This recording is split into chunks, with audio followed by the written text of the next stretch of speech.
ഇന്ന് തന്നെ ഡൗൺലോഡ് ചെയ്യൂ. കാണൂ നിങ്ങളുടെ ഫേവറേറ്റ് ഷോസ്. അച്ഛാ, ദേ അയാളായിരുന്നു അവളുടെ പാട്ടുകാരൻ. പറഞ്ഞിട്ട് എന്താ കാര്യം? ഇയാളെക്കാൾ നന്നായി സരസ്വതി പാടുന്നുണ്ടല്ലോ.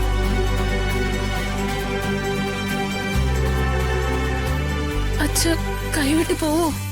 ഏയ്, അങ്ങനൊന്നും സംഭവിക്കില്ല. ജയിക്കുന്നത് എന്തായാലും പാട്ടുപുരയ്ക്കൽ കർത്താവിന്റെ മകൾ ഊർമിള തന്നെയായിരിക്കും. നീ ധൈര്യമായിട്ടിരിക്കും.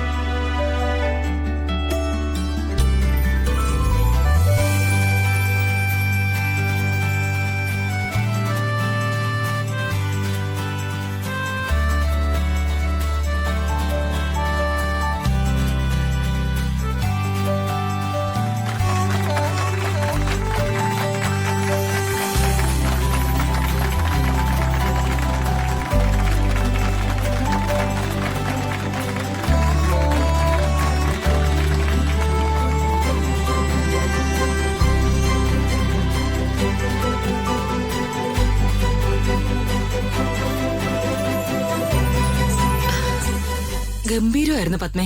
കൺഗ്രാചുലേഷൻസ്. സമ്മാനം കിട്ടിയാലും ഇല്ലെങ്കിലും നൃത്തം മനോഹരമായിരുന്നു. അതിലൊക്കെ ഉപരി തമ്പുരാട്ടിയുടെ പാട്ടും പ്രതാപന്റെ മൃദംഗം വായനയും വേണുവും ജഗനും ഒട്ടും മോശമായില്ല.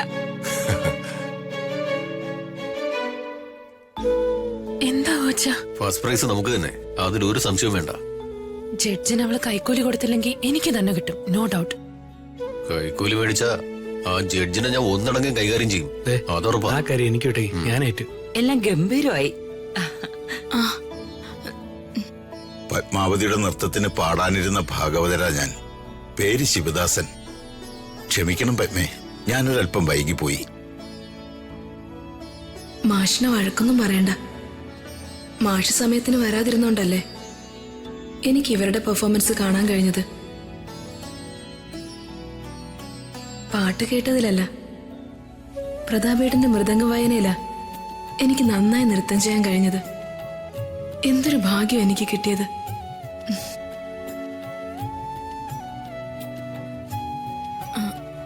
സാരമില്ല മാഷെ, എന്തായാലും ദൈവം സഹായിച്ച് പ്രോഗ്രാം മുടങ്ങിയില്ലല്ലോ.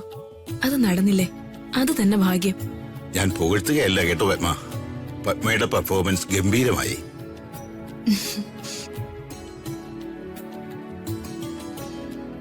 പത്മ അതിമനോഹരമായി നൃത്തം ചെയ്തു.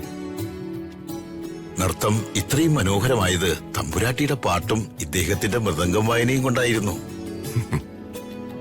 ഞാൻ പാടുന്നതിനേക്കാൾ മനോഹരമായി തമ്പുരാട്ടി പാടി. അതുപോലെ ഇദ്ദേഹത്തിന്റെ മൃദംഗം വായനയും ഗംഭീരമായിരുന്നു. സത്യം പറഞ്ഞാൽ സരസ്വതി ദേവിയുടെയും ലക്ഷ്മി ദേവിയുടെയും അനുഗ്രഹം നിങ്ങൾക്കെല്ലാവർക്കുമുണ്ട്.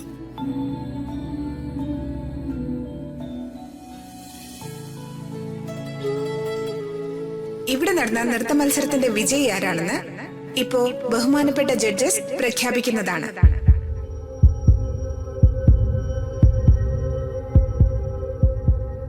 താളരാഗ ലയശ്രുതിസ്വര മധുര സമ്മേളനമാണ് ഒരു നൃത്തശില്പം. മധുരമായ ആലാപനത്തിൽ മനോഹരമായി നൃത്തം ചെയ്ത് ഈ സദസ്സിനെ പുളകം കൊള്ളിച്ച മത്സരാർത്ഥി